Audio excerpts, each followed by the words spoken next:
Uma boa noite a todos os irmãos que estão conosco, ligadinhos aí no canal da Igreja UNASP São Paulo, ou Igreja Adventista do UNASP de São Paulo, ou no Rodrigo Silva Arqueologia, ou através do Facebook. Que o Espírito Santo esteja com você em qualquer lugar que você esteja nesse momento. E também, para nós adventistas do sétimo dia, depois do pôr do sol de sexta-feira, já começa o sábado, o Shabat. Então nós desejamos um feliz sábado para você e sua família, um Shabbat Shalom para quem for judeu, e que a graça de Deus esteja com todos, tá bem? Pessoal, eu gostaria de começar o meu sermão hoje. Hoje vai ser um assunto bem difícil de lidar, de falar sobre ele. É sobre o tempo de angústia e o fechamento da porta da graça. Você vai ver aí no seu vídeo o tema de hoje, o fechamento da porta da graça, porque a oportunidade é hoje. E eu já começo a introdução desse sermão aqui, falando algo para vocês. Eu recebi muitas mensagens de amigos, de colegas, acho que já pode tirar já o tema e voltar para mim aqui, de muitos amigos dizendo, preocupados, olha, você ontem no sermão foi bem duro. Como é que você vai reagir? Está preparado até para as pauladas que vão vir? Vão vir muita paulada. E principalmente alguns conhecendo que quem lida com o problema da depressão, às vezes pode até ter uma recaída devido a alguma lacração que vem aí, mas eu pensei bem, orei. E se a gente tem convicção da verdade que você está falando em Cristo, você não pode ter medo das consequências. Você tem que pedir a Deus para que o seu lado humano não atrapalhe a mensagem que você está transmitindo, mas não ter medo das consequências. É interessante que a escritora Ellen White fala de um momento chamado de pequeno tempo de angústia, em que o remanescente fiel, ao pregar a mensagem e ver o resultado que essa mensagem trará de perseguição, de afronta, de tortura, de desentendimento, esse remanescente ficará angustiado e se questionará emocionalmente: será que nós não fomos duros demais na mensagem que nós transmitimos? Será que nós não apertamos demais? Talvez deveríamos ter sido um pouco menos duros. Ora, se esse remanescente vai ter este sentimento na hora que a mensagem for dada e a reação vier contra eles, por que eu tenho que temer algo que pode acontecer hoje, que, em outras palavras, pode ser um treinamento para o que está por vir? Mas eu tenho uma boa notícia para você ao falar sobre o fechamento da porta da graça e esse tempo de angústia que nos aguarda. Na verdade, uma boa notícia sobre o tempo de angústia. Em primeiro lugar, porque você não estará sozinho. Deus enviará os anjos para proteger você. Em segundo lugar, você estará em meio ao povo de Deus. E se você tem medo desse tempo de angústia, deixe-me dizer que você é apenas humano. Eu confesso que, não em contradição, mas admitindo o meu lado humano, perante o que eu acabei de falar aqui agora, nesse exato momento, eu várias vezes já perguntei a Deus: Senhor, será que eu estou pronto para a última crise que aguarda o teu povo? Será que eu estou preparado para a reação à mensagem que o Senhor quer que eu pregue? Será que eu estou preparado para enfrentar a perseguição do anticristo? Eu não tenho vergonha de dizer para vocês isso aqui, sabe por quê? Um pouco antes de eu subir para pregar, uma irmã veio falar comigo assim: olha, eu quero agradecer pelos vídeos que você tem publicado semanalmente lá no Rodrigo Silva Arqueologia. Eu acompanho todos, você filma com a sua biblioteca no fundo ali, e eu quero destacar uma coisa: você fala ali tão de ser humano para ser humano, e às vezes o que nós ovelhas precisamos é que os pregadores desçam um pouco do púlpito e se pareçam conosco. Eu louvei a Deus pelo testemunho dessa irmã. Sabe por quê? Numa das noites eu preguei sobre o que Deus fez quando estava no alto do Sinai. Ele desceu do Sinai e falou com Moisés: Moisés, faça um tabernáculo para que eu possa comer, viver e morar no meio do povo. Deus desceu do Sinai da glória dele. E esse ato de descer do Sinai foi mais emblemático ainda quando esse Deus se fez carne e habitou no meio de nós, sentindo as nossas dores, os nossos medos, as nossas frustrações. Imagina o que é passar a noite inteira orando a Deus para que o Espírito Santo o guie na escolha dos 12 apóstolos e entre eles aparecer um Judas Iscariotes. Eu sei que teologicamente tem uma questão se Jesus realmente chamou Judas ou apenas o aceitou. O fato é que Judas estava ali e numa das vezes Jesus falou: não vos chamei em número de 12. Sabe você quando ora tanto a Deus pedindo um sinal, se você deveria fazer aquela faculdade, ir por aquele emprego, e Deus parece responder tudo positivamente e na hora H dá errado? Jesus passou a noite toda em comunhão com o Pai, e algo na escolha dele, humanamente falando, saiu errado, veio Judas. Já parou para pensar nisso? Ele sofreu as nossas dores. Tem um livro muito fantástico que eu sugiro você que leia, Por que Tenho Medo de Dizer Quem Eu Sou? Se eu não me engano, eu tenho que conferir, acho que é de Erich Fromm esse livro, eu não estou com certeza absoluta se é de Erich Fromm, mas o título é esse. Já li há muitos anos esse livro, Por que Tenho Medo de Dizer Quem Eu Sou? A essência do livro é que todos nós nos sentimos tão pequenos, e esse livro até explica o porquê da arrogância de alguns. A arrogância dele, na verdade, é apenas uma forma de mascarar o quão pequenininho ele se sente. Ele se sente tão pequeno que a maneira que ele tem de esconder a pequenez dele é sendo arrogante, ou apontando o erro do outro, porque assim o dele fica escondido. Então nós nos escondemos atrás de capas, photoshops, agora das fotos de internet, das coisas todas, porque eu tenho medo de dizer quem eu sou. Porque se você souber quem eu sou, você não vai gostar de mim, porque nem eu mesmo gosto de mim. Então eu me escondo atrás de maquiagem sobre maquiagem. E eu admito para os irmãos, como é difícil para você que é conhecido, que tem um programa na TV, não se permitir ser confundido com o personagem. E às vezes se esconder atrás do currículo vitae, através do Lattes. Eu fiz uma menção, é verdade, ontem, que eu tenho 2 doutorados e que eu não precisaria da igreja para me sustentar, mas não foi numa situação de arrogância, foi numa situação de responder àqueles que podem achar que a minha mensagem é apenas para ficar bem com a liderança da igreja, que eu estou vendido à organização. Foi nesse sentido que eu dei aquele exemplo. Mas tirando isso, eu sei que talvez o que vai mais me aproximar de você não é o currículo Lattes, não é o título. É você saber que o pregador tem a coragem de admitir, perante milhares que estão agora ligados conosco, que eu ainda luto com a depressão.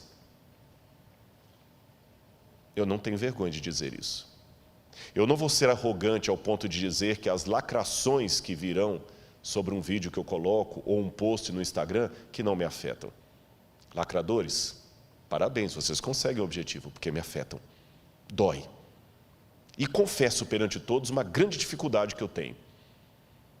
Eu luto todos os dias com isso. De às vezes anular 1000 incentivos por causa de uma lacração. É o meu defeito. Eu fico com raiva de mim por causa disso. É o meu espinho na carne. Mas eu peço força a Deus. E é esse Rodrigo que admite para você os seus problemas emocionais, que quando estuda a escatologia, que é a doutrina dos últimos tempos, e sabe o que vai acontecer com o povo de Deus e com essa terra, no chamado tempo da angústia de Jacó, eu confesso que tenho medo. E eu vou mostrar a você nessa noite por que eu tenho medo. Eu vou mostrar textos que talvez vão arrepiar você. Mas mesmo com medo, eu tenho uma palavra de conforto para dar para você e de esperança. E a minha mão trêmula para se unir à sua, só para te dizer, você está com medo? O pregador também está. Mas se Jesus falou para ficarmos firmes nele, que ele vai cumprir a promessa, vamos ficar firmes com ele. Eu não estou aqui para apresentar para você a imagem de um super-herói.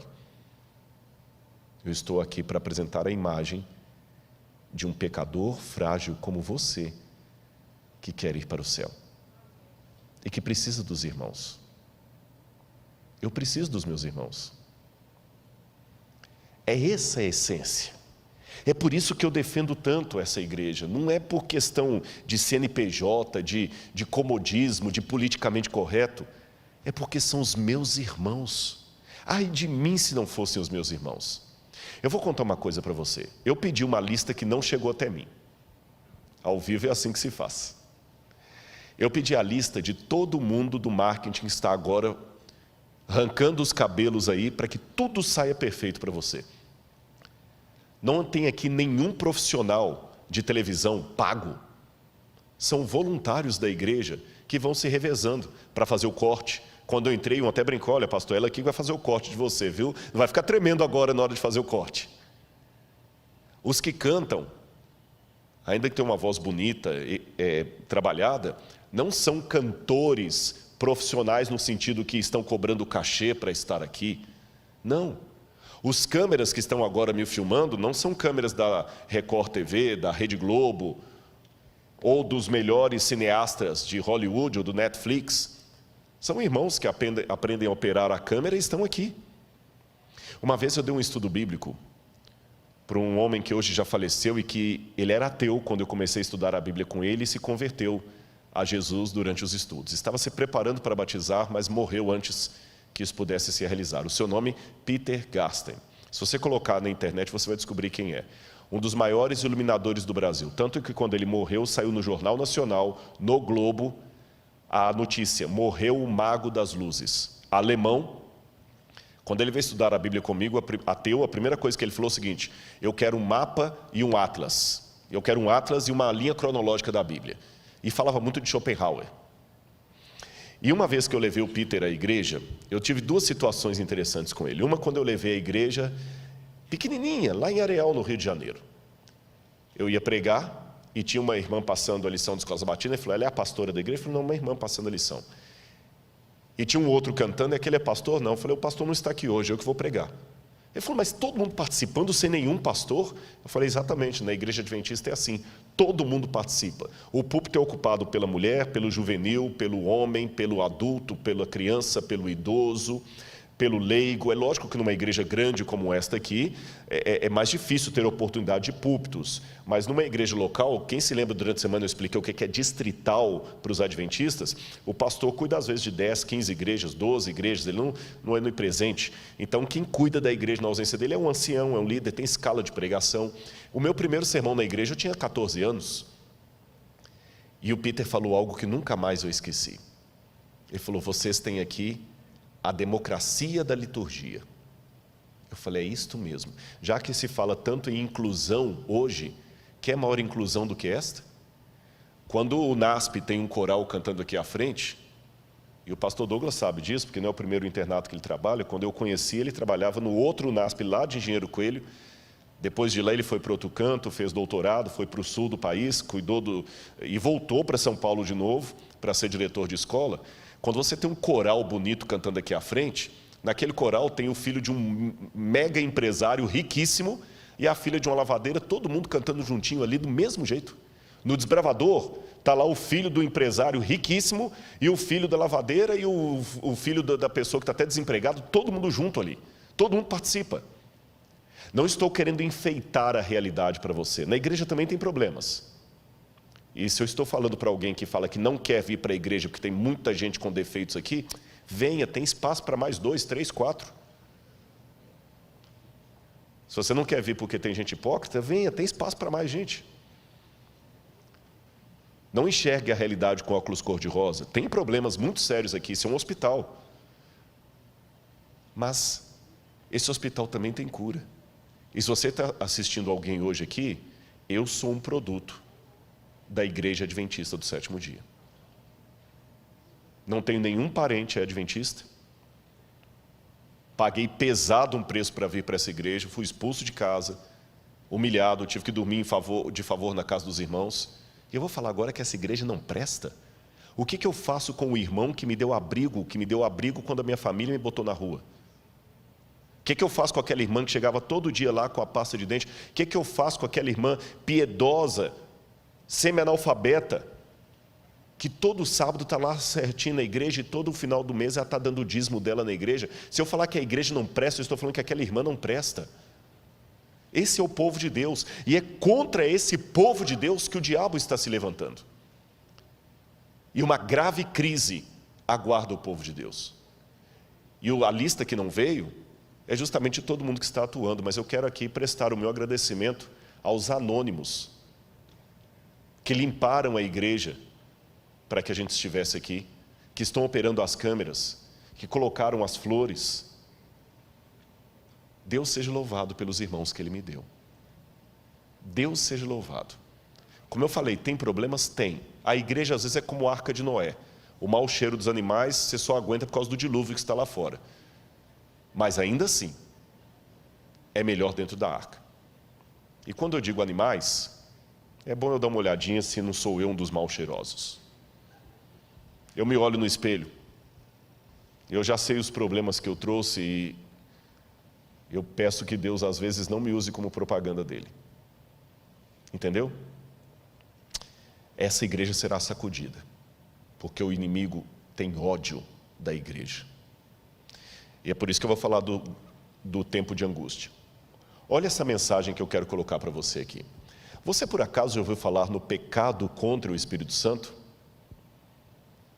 Eu acho interessante como é que alguns temas desapareceram do púlpito nos últimos tempos. Você ia fazer antes um JA, a pergunta dos jovens era: pastor, será que eu cometi o pecado contra o Espírito Santo? Um medo. Hoje eu não vejo essa pergunta mais, sumiu. Ninguém nem pergunta mais. O que é pecado contra o Espírito Santo? Parece que ninguém mais comete isso, não tem mais medo disso. Coloca de novo na tela o texto que eu quero ler para vocês. De acordo com a Bíblia e a realidade, chega um ponto na vida em que certas características estão até tal ponto implantadas em nosso caráter, que as situações novas só conseguirão arraigá-las ainda mais em nós. Esta é uma das nossas tragédias como seres humanos. Olha o que diz o livro de Ezequiel, capítulo 3, verso 23. Mas quando eu falar contigo, abrirei a tua boca e lhes dirás: assim diz o Senhor Deus, quem ouvir, ouça, e quem deixar de ouvir, deixe, porque eles são casa rebelde. O que a Bíblia está dizendo aqui? Se você sair do livro de Ezequiel e entrar no livro do Apocalipse, você verá um texto muito parecido. Continue o justo na prática da justiça e o injusto na prática da injustiça. Ou seja, o pecado contra o Espírito Santo é, em outras palavras, uma situação que a pessoa chega na vida de tal resistência à voz de Deus, que o Espírito Santo já não fala mais no seu coração. E quero dar uma notícia muito trágica para você nessa noite. O pecado contra o Espírito Santo pode ser cometido em vida. Normalmente, as pessoas só têm a sua situação definitivamente resolvida para a salvação ou a perdição quando ela morre. Porque a Bíblia fala: ao homem está ordenado morrer uma única vez, e depois disso, o juízo. Então, enquanto eu estou vivo, eu posso ganhar ou perder a minha salvação. Hoje eu estou em Cristo, mas eu posso amanhã apostatar e abandonar a Cristo.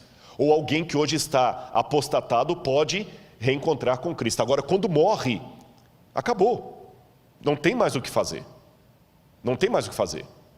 Tanto é que, uma vez um jovem perguntou a um rabino em Israel: mestre, qual é o melhor dia para eu entregar a minha vida a Deus? Ele falou: o último dia antes da sua morte. Mas eu não sei quando eu vou morrer. Então faça isso todo dia. Porque depois que morre não tem mais chance. Só que há alguns casos especiais que a pessoa consegue, infelizmente, selar o seu destino ainda em vida. Sabe que os especialistas em saúde mental falam de alguns psicopatas como sendo pessoas que perderam completamente o senso de moralidade, de arrependimento. Ele já não tem mais arrependimento, ele não tem mais crise de consciência, ele não tem nem remorso. Para ele, matar uma criança depois e esquartejá-la é tão comum como para você escovar os dentes. Você não fica com crise de consciência porque escovou os dentes. Para um psicopata é a mesma coisa. Eu não sou especialista em saúde mental, mas do ponto de vista teológico, eu posso dizer que algumas pessoas conseguem atingir no plano espiritual uma situação de psicopatia espiritual. Nem eu, nem você podemos legislar e falar, é aquele ali, é aquele, nós não sabemos. Mas infelizmente há algumas pessoas que o Espírito Santo já não atua mais nelas em vida. Judas Iscariotes é um exemplo desse.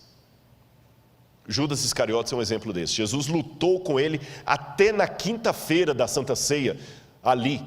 Mas quando ele saiu, ele já saiu tomado pelo diabo de tal maneira que já não tinha mais retorno. Há outros casos também que o Senhor rejeitou e aquela pessoa não teve mais retorno. Mas note, o pecado contra o Espírito Santo não é um ato que vem da parte de Deus, ele é unilateral. É uma rejeição a tal ponto da pessoa que a voz do Espírito não é mais ouvida. Agora, o que o livro do Ezequiel e o livro do Apocalipse me diz é que chegará uma época na terra em que a rejeição, o pecado contra o Espírito Santo será de maneira tão globalizante que as pessoas já estarão com o seu destino selado em vida. Aquilo que hoje acontece de maneira esporádica na vida de um Judas, na vida de um Saul, acontecerá depois do fechamento da porta da graça de maneira coletiva. A humanidade, com exceção do remanescente fiel, estará completamente entregue a Satanás. Eles já não terão mais arrependimento dos seus atos. Serão como psicopatas espirituais. Aquele poder do Espírito Santo que ainda refreia os meus gostos, a minha vontade, não atuará mais. E eu vou descrever nessa noite como é que isso pode acontecer a partir da Bíblia e de alguns autores fora da Bíblia. Vamos ver aqui um texto que fala desse tempo de angústia. É possível rejeitar definitivamente a oferta de Cristo porque somos incapazes de aceitá-la. Um dia faremos isto, está com um erro ali. É possível rejeitar definitivamente a oferta de Cristo porque somos capazes, tá certo, de rejeitá-la. Um dia faremos isto, espero que não nós, de modo definitivo. Olha o livro de Daniel, capítulo 12, versos 9 a 10, que diz: vai, Daniel, porque essas palavras estão fechadas e seladas até o tempo do fim. Muitos serão purificados e embranquecidos e provados, mas os ímpios procederão impiamente, e nenhum dos ímpios entenderá, mas os sábios entenderão. O Apocalipse fala praticamente a mesma coisa no capítulo 22, versos 10 a 12. Então me disse ele: não seles a palavra da profecia desse livro, pois o tempo está próximo. Continue o injusto a praticar a injustiça, continue o imundo na imundícia, continue o justo a praticar a justiça e continue o santo a santificar-se. Eis que venho em breve. Você percebeu a mensagem da Bíblia? Chegará um tempo em que as pessoas estarão de tal maneira numa posição de rejeição à graça de Deus que o Espírito Santo não vai mais conseguir falar ao seu coração. A Bíblia profetizou isso. É uma rejeição de tal maneira que não tem mais o que ser feito por essas pessoas. Isso é chamado na Bíblia de o tempo de angústia. Olha aí na sua tela. O tempo de angústia, segundo a Bíblia Sagrada, é uma época em que a humanidade rejeitará de maneira coletiva e definitiva o Espírito Santo de Deus. Quero que você leia comigo agora o texto de Jeremias, capítulo 30, versos 5 a 7. Jeremias, capítulo 30, versículos 5 a 7. Preste atenção no que diz a palavra de Deus. Assim diz o Senhor: ouvimos uma voz de terror, um grito de medo e não de paz. Perguntem e vejam se um homem pode dar à luz a uma criança. Por que então vejo esses homens todos com as mãos na cintura, como se fossem uma mulher que está dando à luz? Por que se tornaram pálidos todos os rostos? Ah, que grande é aquele dia! E não há outro semelhante. É o tempo de angústia para Jacó, mas ele será salvo dela.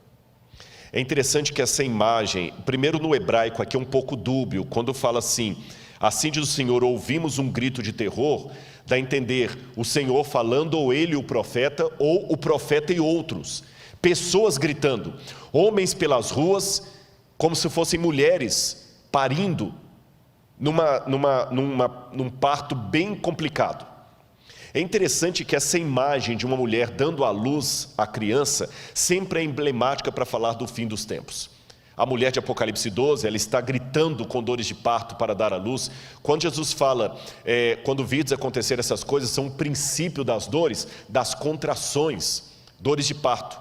E o profeta diz, é o tempo de angústia de Jacó, mas ele será livre dela. Então note que é uma angústia que abala todo mundo, abala as pessoas que estão contra Deus e abala também aqueles que estão do lado de Deus. É uma angústia para os dois lados.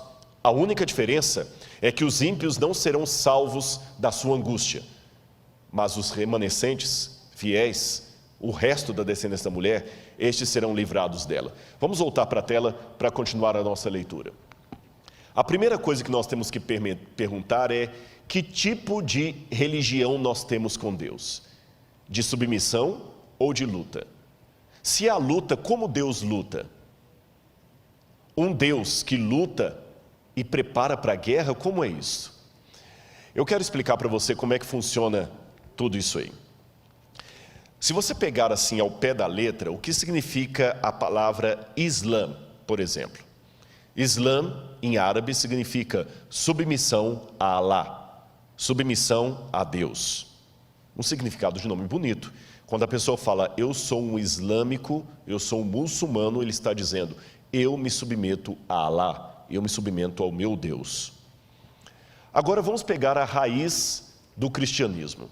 Nós somos descendentes espirituais do judaísmo, que por sua vez vem de Israel. E o que significa Israel? Israel é uma composição de 3 palavras hebraicas, Ish, que é homem, Ra, que é luta, briga, El, que é Deus. Israel, o homem que briga com Deus.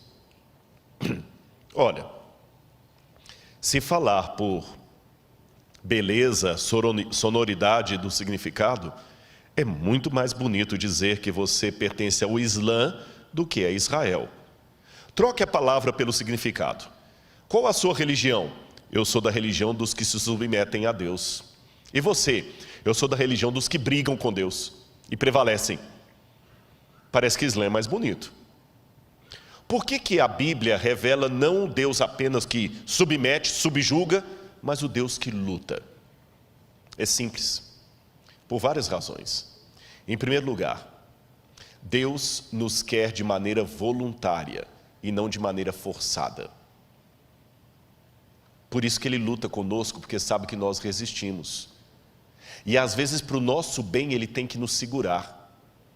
Você já viu uma situação de uma criança tendo que tomar uma injeção dolorida, bezetacil, e como o pai tem que segurá-la? E quando o pai segura aquela criança, o que acontece? Ela se debate com o pai. Mas por amá-la, o que ele faz? Ele luta com ela, ele segura, por amor. Quando uma criança, às vezes o avião está para aterrissar e ela não quer ficar na cadeira quieta, quantas vezes a mãe tem que segurar a criança aqui, porque está com turbulência, para o bem dela, ela resiste. Quem não é pai, quem é insensível, fala assim, gente, tá com um sonífero nessa criança aí que ela dorme o voo todo e o pai ainda tem sossego. Mas o pai que ama, prefere uma noite de insônia, mas ele luta ali com o filho. Quem é pai de primeira viagem já não teve a situação de passar uma madrugada toda lá e a criança não quer dormir. Quem não tem um sentimento paterno fala, simples, gente, pega um pouquinho de sonífero, coloca na aguinha, dá para a criança que ela dorme a noite toda. Mas quem ama não tem coragem de fazer uma coisa dessa. Ele prefere lutar. Quem não ama quer dar o sonífero para ficar livre da criança e ter uma noite de sono. Quem ama, luta. E ele luta com a criança ali que não quer dormir.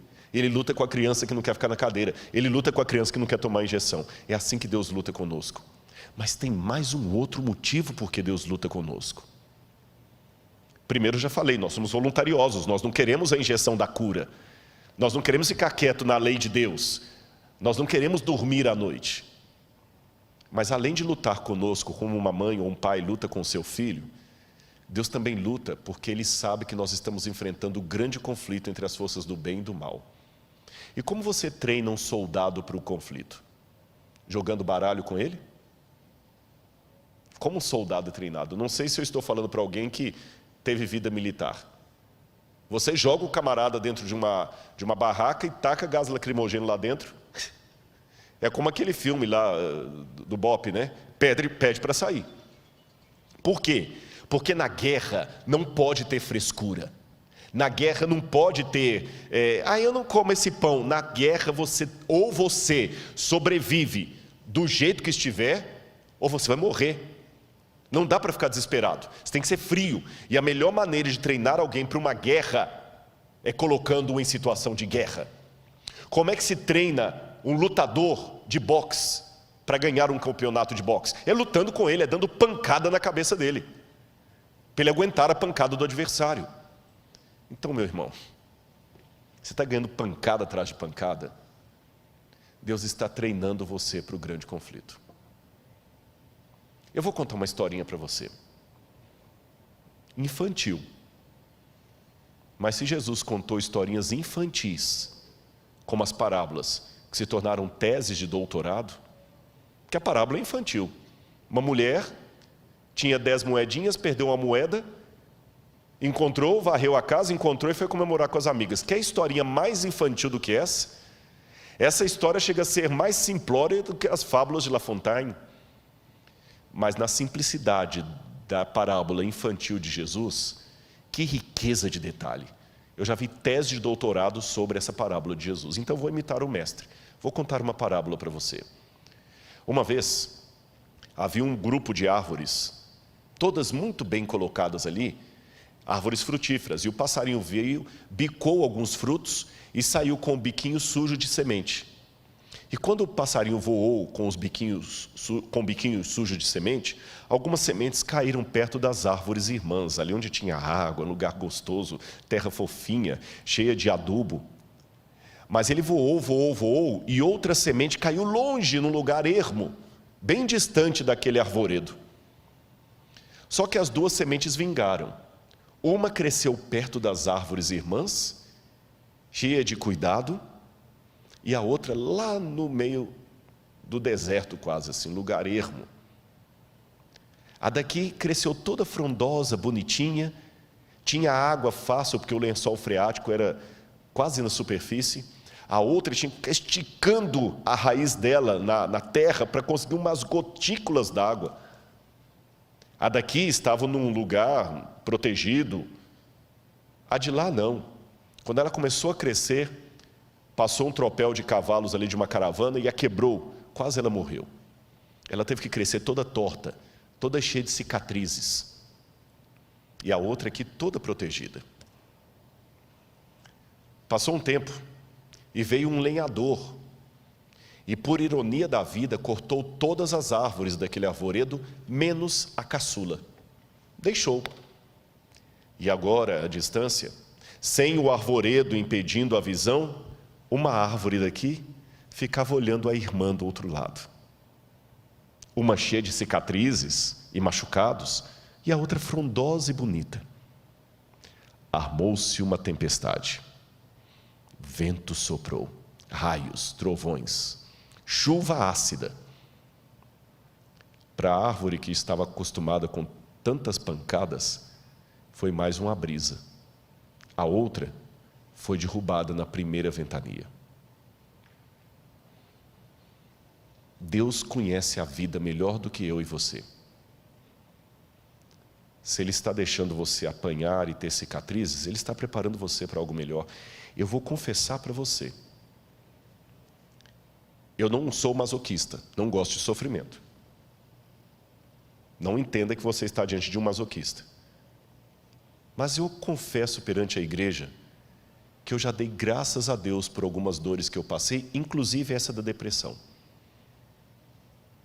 me tornou mais compreensível para lidar com algumas pessoas. Minha pregação mudou. Minha abordagem mudou. Então, e eu fiquei mais resiliente para algumas coisas. Se o pai está dando pancada em você, ele está treinando você para a luta. Se o pai está jogando você dentro de uma barraca e colocando gás lacrimogêneo lá dentro, é porque ele sabe que o inimigo não terá piedade. Deixa o general treinar você.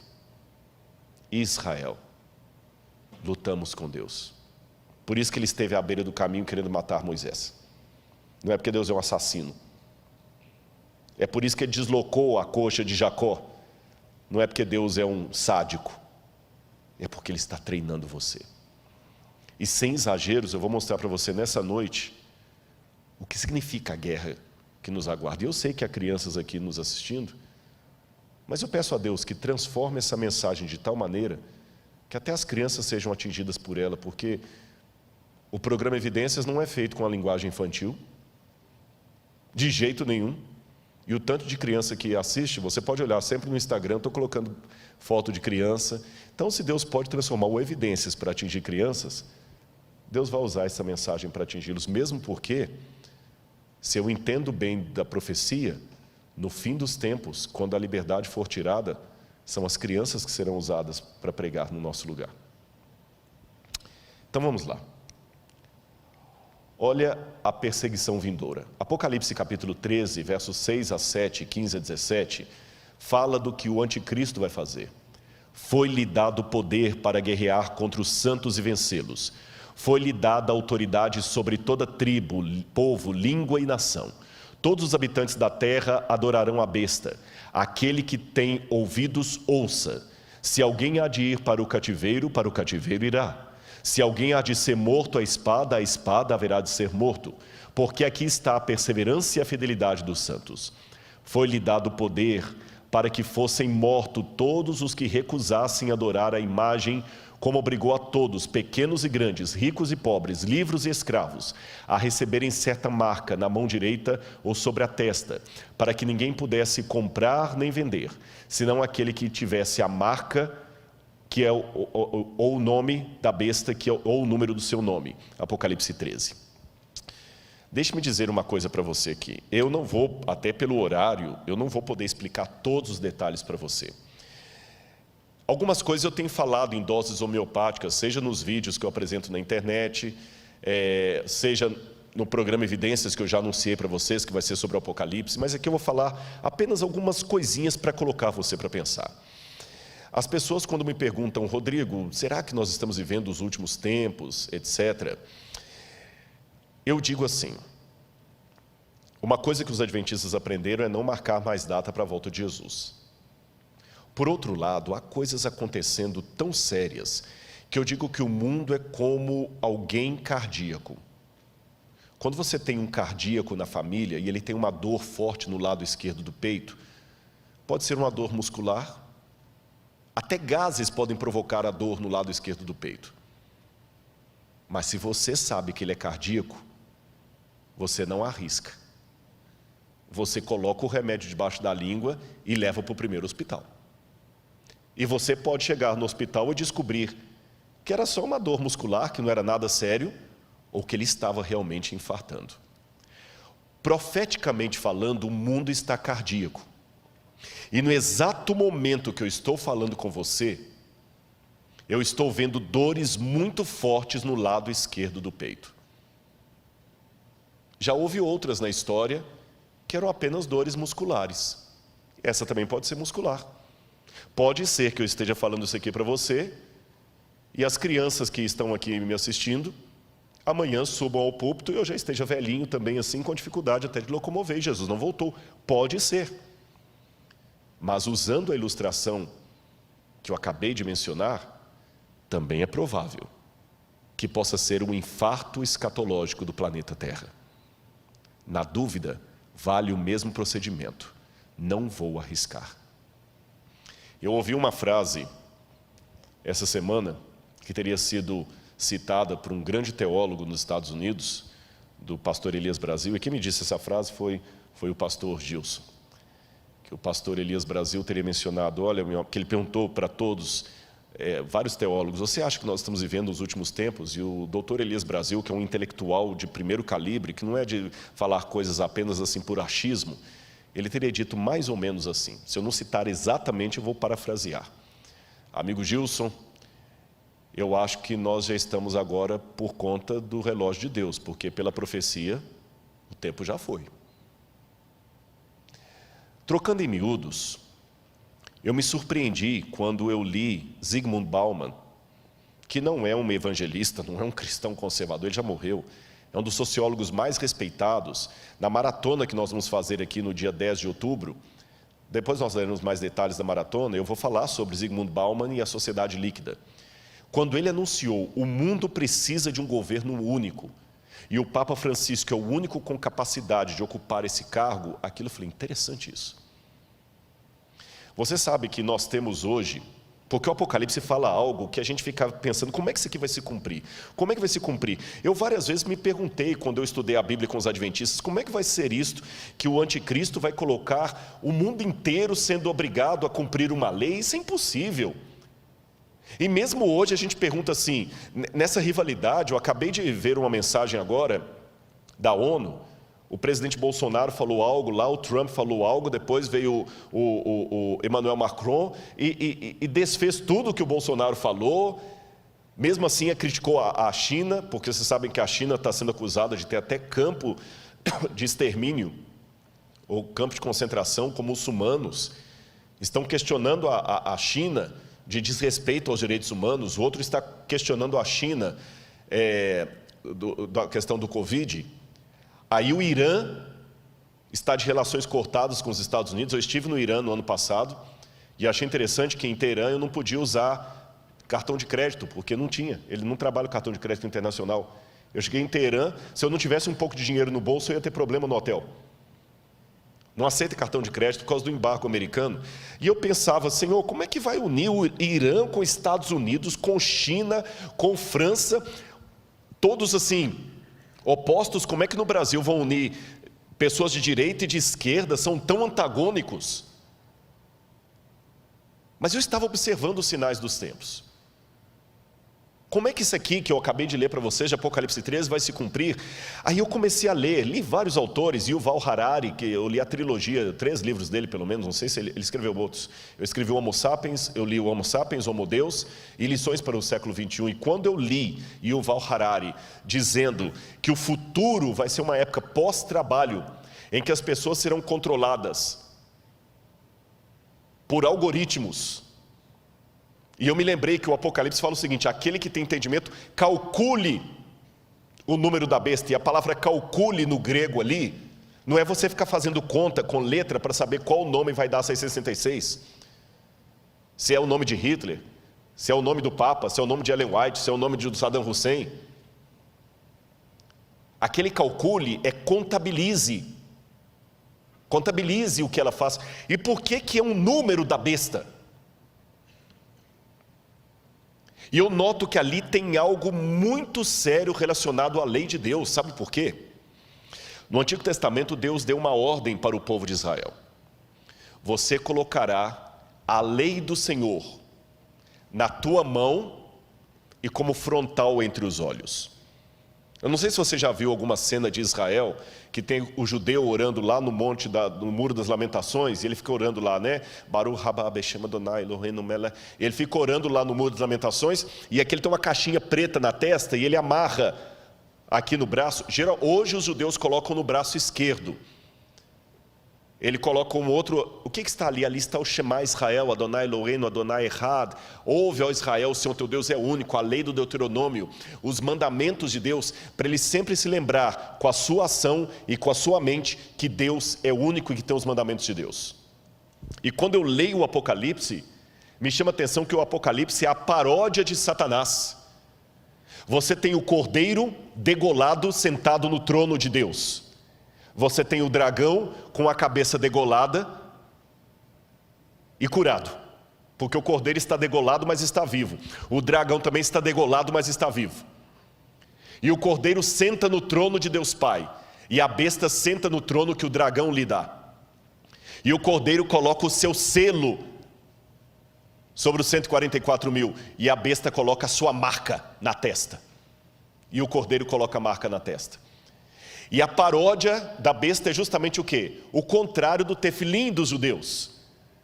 Se era a lei de Deus que tinha que estar no frontal e na mão, e ali a besta coloca um sinal na frente e na mão, eu não preciso entender isso como literal, como sendo um chip que vai estar aqui debaixo da pele.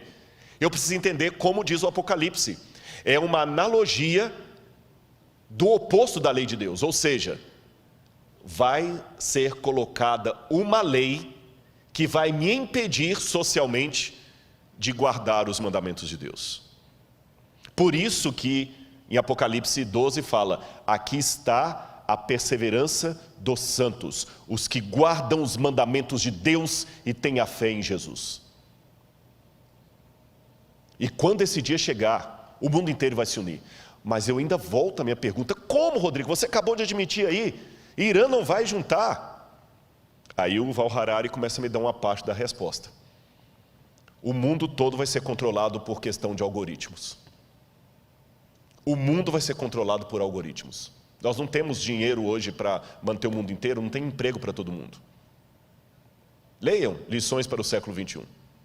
Aí eu vou para Zygmunt Bauman e ele chama a atenção que nós precisamos de um governo único. E quando eu vou nos intelectuais do Vale do Silício, que são hoje os grandes mentores da riqueza mundial, eu vou falar sobre isso em algum momento, a riqueza mundial hoje está na mão de poucas famílias. Eles falam, precisamos de um governo único. Pela primeira vez na história. E um governo mais único do que na época do Império Romano, da Babilônia. Hoje, nós temos algumas forças que são como crianças brincando em casa com faca, instrumento cortante e nenhum adulto para tomar conta delas. Quais são essas crianças? Internet. Quem controla a internet? Quem é o dono da internet? Não adianta falar que é a Google, nem o YouTube. A internet é maior do que o Google. A internet é maior do que o YouTube. E tem um documentário da Netflix, agora eu assisti até a metade. Não consegui assistir o resto por falta de tempo. Eu vou vendo as prestações. Dilema das redes. Assista esse documentário. Como é que eles estão controlando hoje a sua vontade, a vontade pelo algoritmo. Mas a internet ainda é maior do que isso. Quem controla a internet? Eu posso na internet hoje colocar de uma piada sem graça a... Basta ser um hacker. Eu posso derrubar a bolsa de valores na internet. Tem muita gente que tem medo do terrorismo virtual. Quem controla a internet? Não adianta.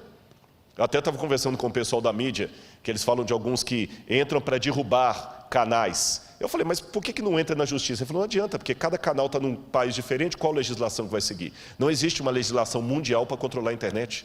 E ela é muito perigosa para não ficar na mão de ninguém. Segundo, quem controla bolsas de valores? Quem controla? Hoje é tudo na base da especulação.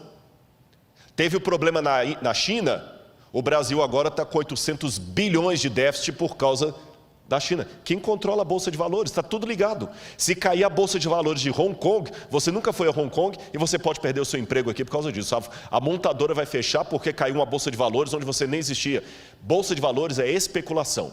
E quem controla uma criança tão perigosa como essa? Terceiro, tráfico de drogas e de armas. Lavagem de dinheiro. Qual a legislação internacional? Aí o camarada, como aquele italiano que estava no Brasil, que agora foi extraditado, vai para um outro país e fica lá exilado. Quem controla? Quarto, crise ecológica. Essa briga, se a Amazônia do Brasil nacionalizar a Amazônia do mundo. O Emmanuel Macron falou que a Amazônia é do mundo. Não quero aqui entrar em polêmica de nacionalismo nem de política, mas o exemplo da Amazônia é claro. Se nós não cuidarmos da Amazônia, o mundo inteiro paga. Se a China continuar com a emissão de ar, com a emissão de poluentes e os Estados Unidos, nós vamos pagar. Você está percebendo? Internet, bolsa de valores, O NASP, pastor Douglas sabe disso, é um administrador. Vocês podem passar um problema financeiro sério aqui, que não tem nada a ver com a sua administração, nem do tesoureiro, só porque caiu a Bolsa de Valores lá fora e veio em cadeia. Quem controla essas crianças soltas dentro de casa? Quem controla? Então não é pastor Luiz Gonçalves que está dizendo isso, meu irmão. Não é o pregador do Apocalipse, é o povo de fora. Precisamos de um governo único. Só que ninguém tem moral para ter esse governo único. E quando alguém fala, Rodrigo, tudo bem, mas eles não vão aceitar unir. Aí eu vejo duas coisas acontecendo. Em primeiro lugar, como é que eu falo isso aqui agora? Se Deus manda, eu falo. Houve várias vezes que os 4 anjos de Apocalipse capítulo 7 estavam para soltar os ventos. E Deus mandou reter, porque o povo dele não estava preparado. Vocês sabem disso. Eu tenho a ligeira impressão, não estou afirmando, ligeira impressão, que os ventos estavam para ser soltos esse ano. O que nós teríamos no início do ano, que eu estava a ponto de ver o que ia acontecer para unir o globo num governo único? O Papa Francisco estava reunindo líderes do mundo inteiro para propor uma nova agenda, que cobrisse a questão ecológica, a questão da economia, a questão da família, e todo mundo estava para mandar representantes no mês de março. E coladinho nisto, fazendo parte do mesmo projeto, o 5G. Que quem entende de internet sabe melhor do que eu o que significaria o 5G no mundo. O 5G vai ser mais do que o advento da internet. O mundo seria outro. E na hora que essas duas coisas estavam para transformar o mundo, Covid. Parou tudo. Estou perguntando, não estou afirmando. Estou pensando com os meus botões.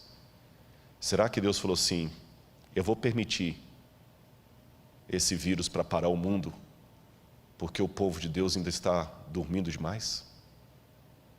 E nós ainda estamos parados aqui esperando? Eu fiz teologia. E fui professor de alguns pastores que estão aqui.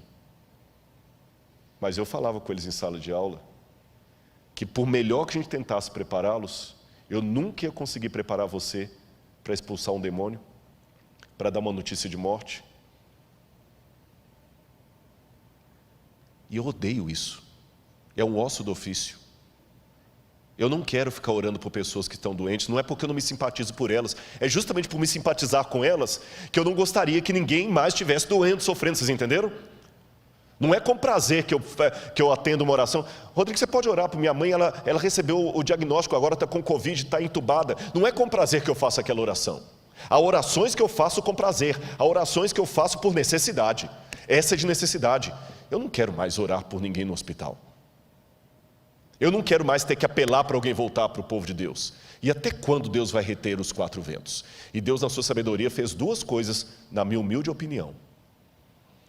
Ele retardou os planos do 5G, retardou a união global do Papa, e mostrou para você que ainda está incrédulo, que o mundo pode, a despeito das diferenças políticas, se unir em torno de um mesmo propósito.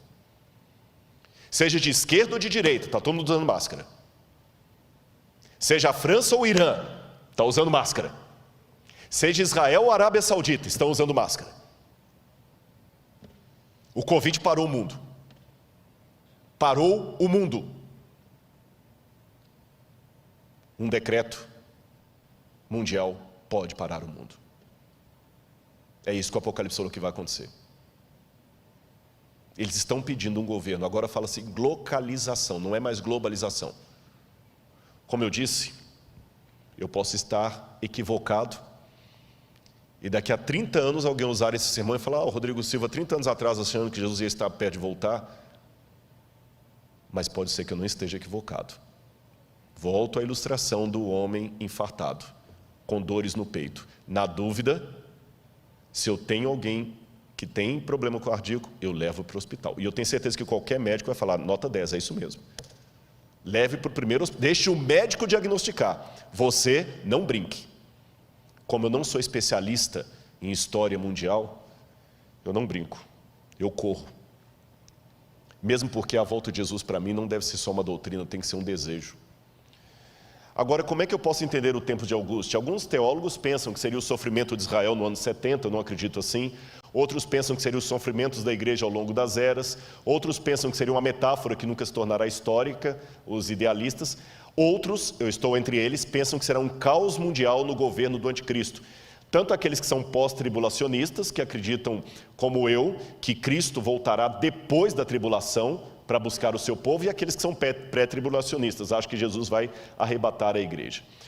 Mas deixe-me mostrar que essa é uma crença antiga. Vou mostrar algumas imagens para vocês. O Didaquê, ou Didarré, que é o ensino dos 12 apóstolos, um documento cristão do 2º século, já dizia: quando a ilegalidade aumentar, eles vão odiar, perseguir e trair uns aos outros. Então o enganador do mundo aparecerá reivindicando ser o Filho de Deus. Ele fará sinais e maravilhas, e a terra será entregue em suas mãos. Ele fará coisas iníquas que não foram vistas desde o início do mundo. Então a humanidade entrará no fogo da provação, e muitos serão levados a tropeçar, e muitos perecerão, mas aqueles que perseverarem em sua fé serão salvos da maldição. Ou seja, esta doutrina que eu estou mostrando para vocês agora não é modismo. Não é porque eu estou empolgado com o Covid e estou dizendo, é agora. Não é, sabe, eu acho que Apocalipse não pode ser, a hermenêutica do Apocalipse não pode ser a Folha de São Paulo. Nem a revista Veja. Tem gente que fica vendo o Apocalipse sempre assim atrás, é agora. Não é isto. Mas também não é o extremo de você não analisar com prudência os sinais dos tempos. O que eu estou falando agora e que está no livro Grande Conflito, já era dito há 2000 anos. Que Satanás fará parecer que Cristo veio. Ou seja, aquilo que eu leio no livro Grande Conflito gera o pensamento dos cristãos primitivos que conviveram com aqueles que conviveram com o que escreveu o Apocalipse. Não foi uma coisa inventada pelos protestantes do século XIX em diante, ou dos adventistas, ou whenever. Eu quero mostrar outra passagem para você. Se você pensa que é só adventista que pensa assim, você vai se surpreender. Veja isso aqui.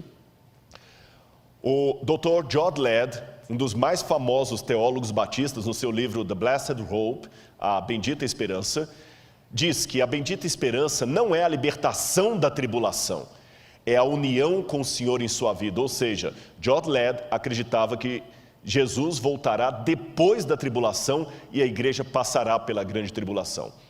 Os irmãos católicos que estão comigo ligados nessa noite, olha o que diz o catecismo da Igreja Católica, nos parágrafos 675 e 677. Vou ler o Catecismo da Igreja Católica. O Catecismo é a versão oficial da Igreja Católica. Antes da segunda vinda de Cristo, a Igreja precisa passar por uma provação final que sacudirá a fé de muitos crentes.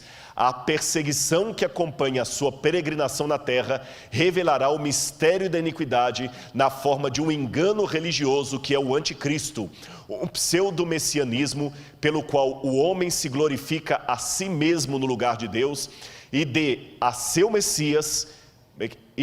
Messias que veio em carne.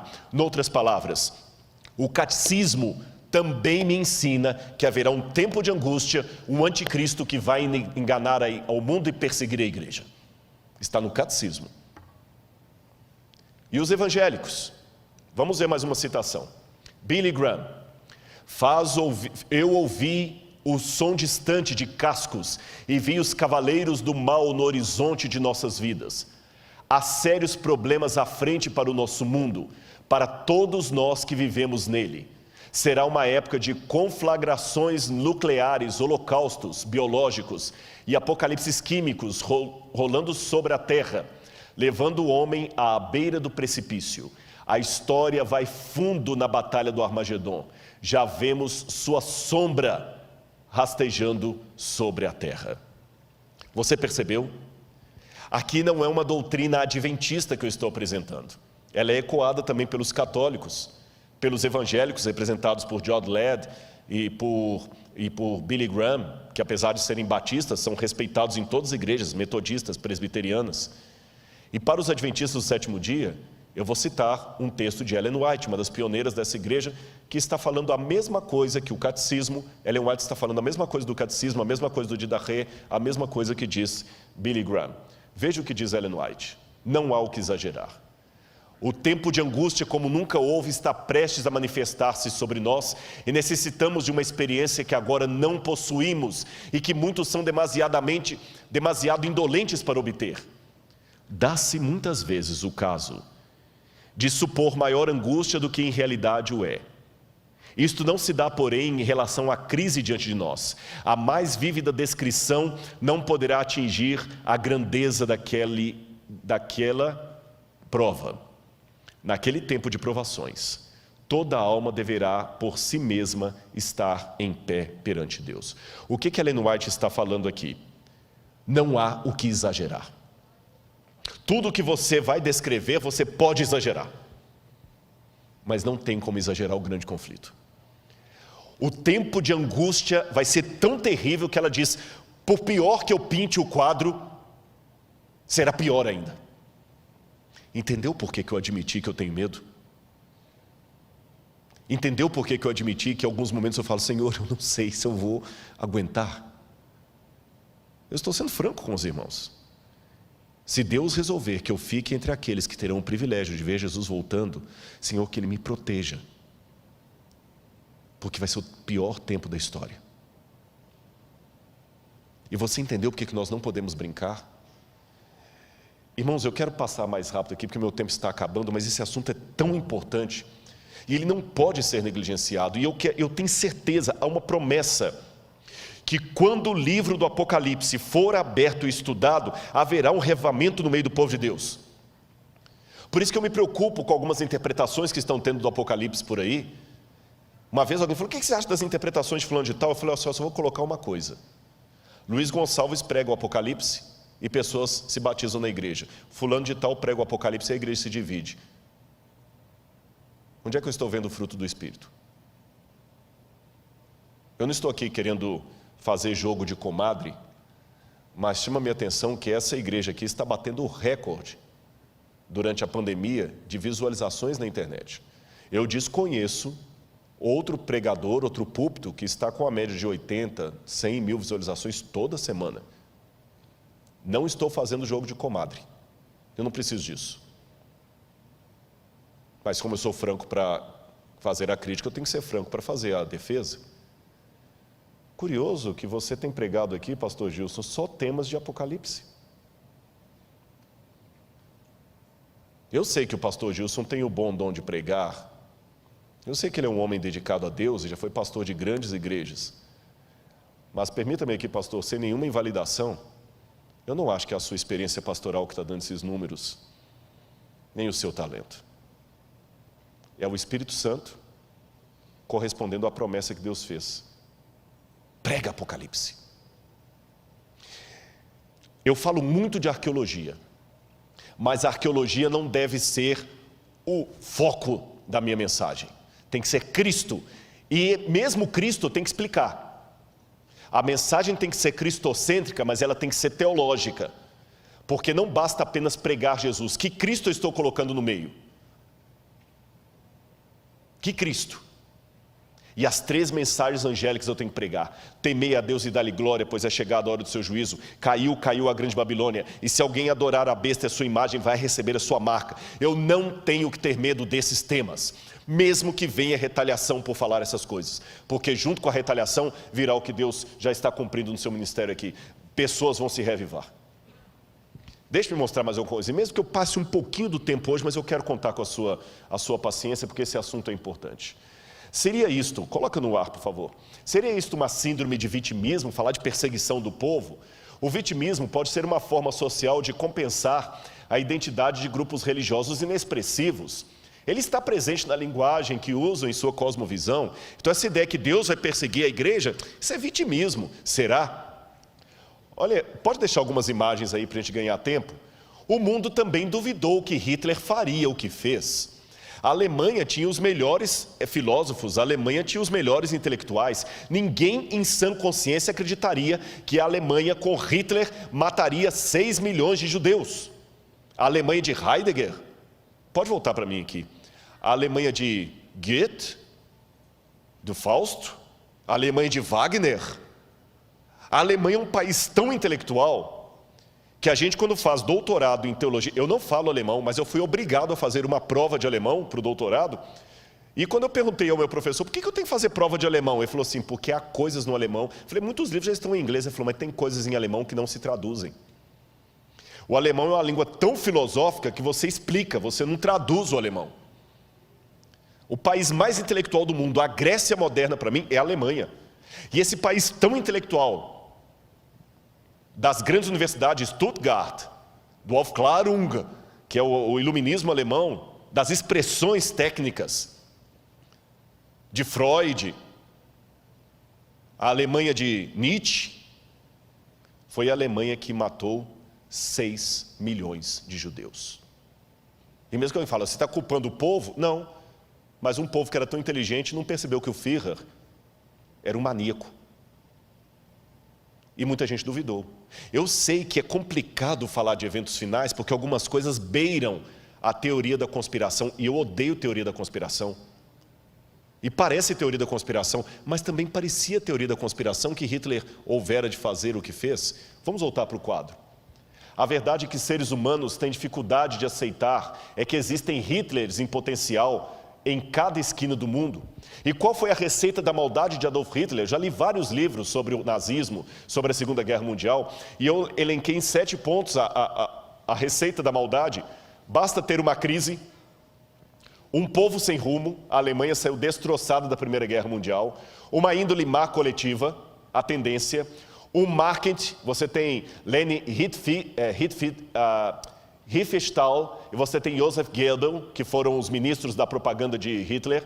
Você tem Albert Speer, que teve o plano, um discurso de mentiras e sedução e o interesse de Satanás.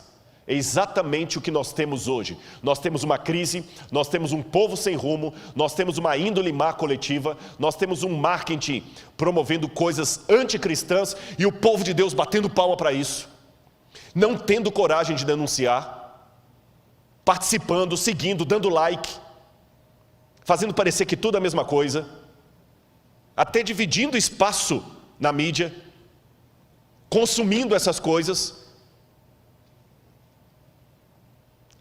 e tudo bem, e o marketing está aí. Nós temos um plano, nós temos discursos de mentiras, e nós temos um interesse de Satanás. Thomas Malthus, em 1798, o ano que marca o tempo do fim, ele fez uma profecia catastrófica, que o mundo ia entrar numa situação de fome, porque enquanto a população crescia em sentido geométrico, a produção de alimentos era em sentido aritmético, então teria mais gente do que comida, seria uma catástrofe.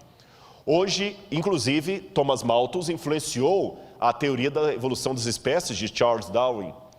Contudo, hoje as pessoas não acreditam mais na teoria de Thomas Malthus, porque nós temos mais produção de alimentos do que gente.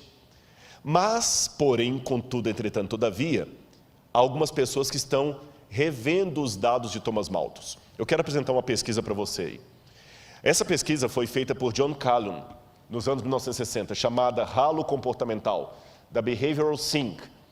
Ele fez um exercício de sociologia, onde durante vários meses, ele colocou camundongos do tipo Norway Rats num cômodo, e ele percebeu como esses ratos, eu tinha um vídeo para mostrar, mas por medo de derrubarem a página, eu não mostrei esse vídeo, onde ele mostra os ratos, como eles se comportam como seres humanos. Eu vou descrever para você o comportamento daqueles ratinhos na gaiola comportamental. Eles tinham as casinhas, os próprios ratos se organizaram para ter a rua. As fêmeas tinham uma relação monogâmica, vários ratos chegavam, a fêmea soltava o feromônio e a fêmea escolhia qual rato era que ele ia para acasalar, ela acasalava com o macho, os dois ficavam cuidando dos filhotes, havia propriedade respeitada, os machos demarcavam com as fêmeas a propriedade dele com urina, ninguém passava ali, os ratos tinham as vias públicas. Os ratos eram solidários, viviam bem. Aí o que começou a acontecer? Com o tempo eles começaram a diminuir, não a quantidade de comida, mas o local onde a comida era acessível. Só num cantinho que tinha comida. E passou para os ratos a impressão que a comida estava ficando escassa. Meus irmãos, John Calhoun começou a perceber paulatinamente a mudança de comportamento progressiva dos ratos. Como é que eles foram ficando mais agressivos uns com os outros, mais agressivos, a ponto que os ratos agora já não começavam mais a respeitar as vias públicas, começavam a invadir propriedade privada. Agora as fêmeas não eram mais respeitadas na época em que ela estava no cio.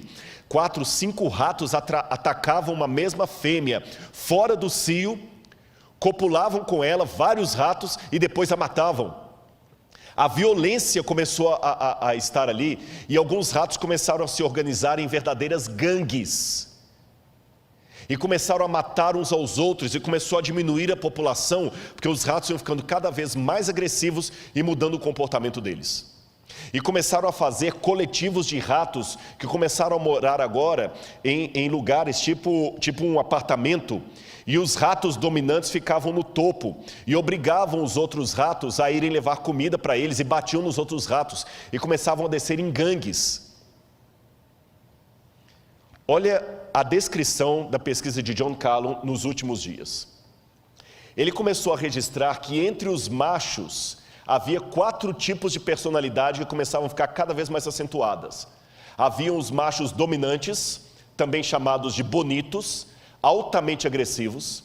Havia machos homossexuais, insinuavam-se a membros do mesmo sexo, ou fêmeas estéreis, que eram atacadas pelos dominantes. E antes que alguém ache que é homofobia o que eu estou falando, não é homofobia não, meu amigo, eu só estou repetindo o dado de uma pesquisa científica que foi apresentada. Não havia esse comportamento antes da crise. Agora começavam machos se insinuando sexualmente para machos.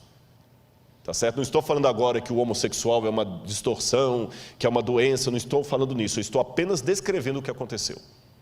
Está ali nos dados, pega o artigo científico, eu coloquei até a foto do artigo científico, é só isso que eu estou falando. E não havia esse comportamento antes. E essa situação de machos se insinuarem para machos, começou a ficar cada vez mais comum. A situação de machos agredindo fêmeas, e até matando-a, começou a ficar mais comum. É isso que eu estou acentuando. Outro detalhe, vamos voltar para a tela. Havia os passivos que começavam a mover como zumbis entre a população, completamente apáticos. Havia os sondadores, hiperativos, hipersensuais, bissexuais e canibais. E as interações sociais dos ratos tornaram-se cada vez mais de curta duração. Os instintos de cortejo sexual e parentesco desapareceram. E quando John Calhoun, que não era um evangelista, não era um teólogo, não era um pastor, ele terminou de fazer essa pesquisa, a primeira pergunta que todos fizeram é: será que o que aconteceu no laboratório com os ratos pode acontecer com a humanidade se a previsão malthusiana de Thomas Malthus vier à tona? Será que nós vamos ficar assim? Será que isto poderia acontecer conosco? Calhoun continuou seus estudos por muitos anos. No entanto, a publicação de 62 colocou o conceito em domínio público. E assim ele tomou espaço na cultura popular como uma analogia do comportamento humano. Ele acabou se aposentando do Instituto Nacional de Saúde Mental em 1984, mas continuou a trabalhar em suas pesquisas até sua morte em 1995. E hoje nós vivemos o que é chamado de neo-malthusiano. Por quê? O mundo hoje está passando, pode colocar em mim aqui, uma situação muito análoga à daqueles ratos. Nós ainda temos quantidade de comida em grande escala, mas como na experiência, elas estão concentradas em poucos pontos do planeta. E o resultado, olha aí na sua tela. A cada 4 segundos, uma pessoa morre no mundo por fome. A cada 4 segundos, mais de 1 bilhão de pessoas, 18% da população mundial, não tem acesso à quantidade mínima de água para o consumo. Entre 100 pessoas, 1 estaria morrendo de fome, 15 estariam desnutridas e 21 com excesso de peso, segundo uma pesquisa feita por Fritz Erickson, da Ferris State University. Enquanto isso, no chamado mundo de Deus, novos estudos, observam que, apesar dos progressos das últimas décadas, cerca de 800 milhões de pessoas não têm simplesmente o que comer. No total, seriam necessários 267 bilhões de dólares por ano para acabar com a fome no mundo, por vários anos. Se você quiser acabar com a fome de uma vez só, quiser acabar com os problemas de saneamento, saúde e outros mais, eu precisaria de 1,2 trilhão de dólares por ano para acabar com a fome e com os problemas de desigualdades. Onde eu conseguiria 1,2 trilhão de dólares no mundo? Pode continuar com a tela. Onde nós conseguiríamos tanto dinheiro? Talvez aqui esteja o ralo social humano. Segundo dados da ONU, o tráfico de drogas, não o seu combate, o tráfico de drogas movimenta 300 bilhões por ano. A prostituição é o segundo maior negócio do mundo, com cerca de 108 bilhões por ano. Volta para mim. O tráfico de drogas movimenta 300 bilhões por ano. Você pode falar, tá, mas eu não participo do tráfico de drogas. Você não participa do tráfico de drogas, mas fica enaltecendo aquele jogador que é usuário costumado de drogas e não vê problema em que seu filho consuma os discos, ou o youtuber que é usuário de drogas e fica defendendo liberação da maconha. Esse youtuber também está ajudando, está contribuindo com os 300 bilhões de dólares que é gasto só com tráfico de drogas. Não pense no tráfico de drogas só no rei do morro, que está ali, no chefe do narcotráfico. Há tráfico de drogas correndo à torta e à direita, com um monte de pessoas midiáticas que defendem isso na mídia. Filmes que olham como tudo sendo normal. Está na hora dos irmãos voltarem a ser um pouco mais conservadores. Filmes como, eu até esqueci o nome, aquele de motoristas que ficam dirigindo para cima e para baixo. Velozes e Furiosos. Isso não é filme para cristão assistir. E não sejamos hipócritas, não é entretenimento, isso mexe com você.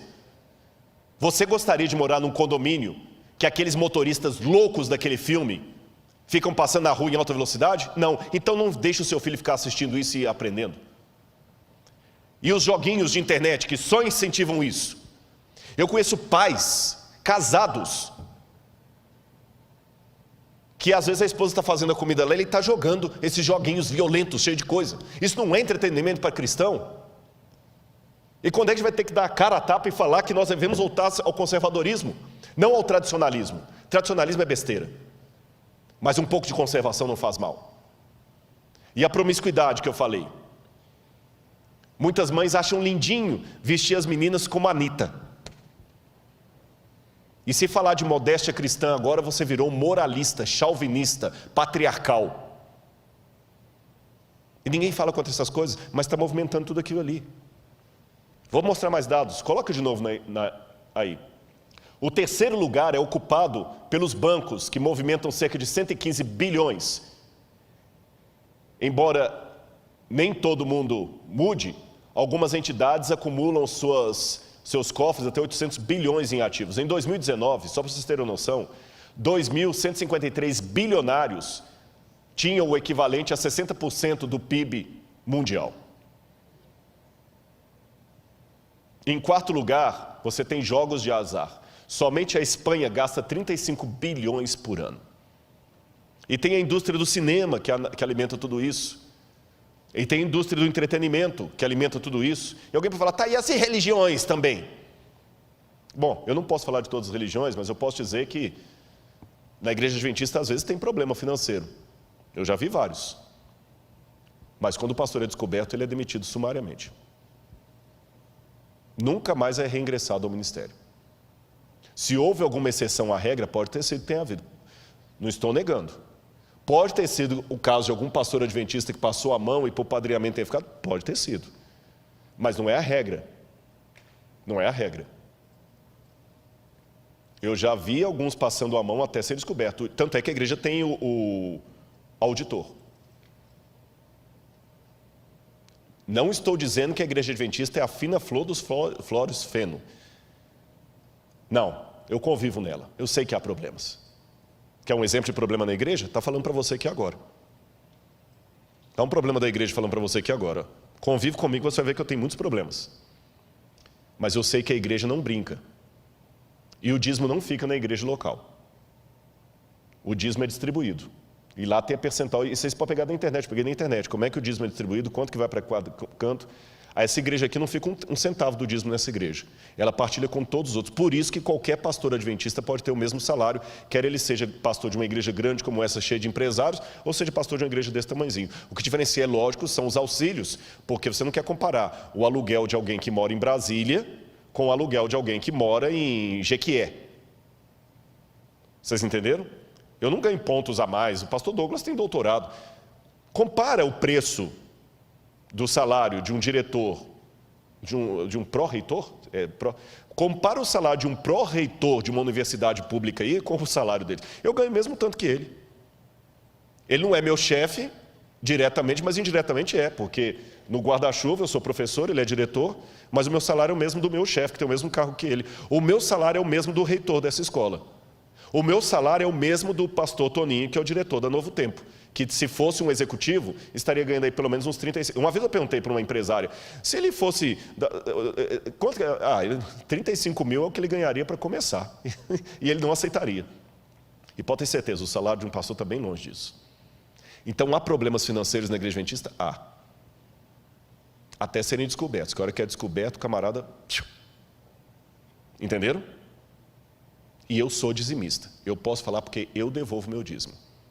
Devolvo meu dízimo e mais ainda, eu tenho a felicidade de dizer que alguns soldos que eu tenho, vai tudo para o NASP, não fica nada no meu bolso.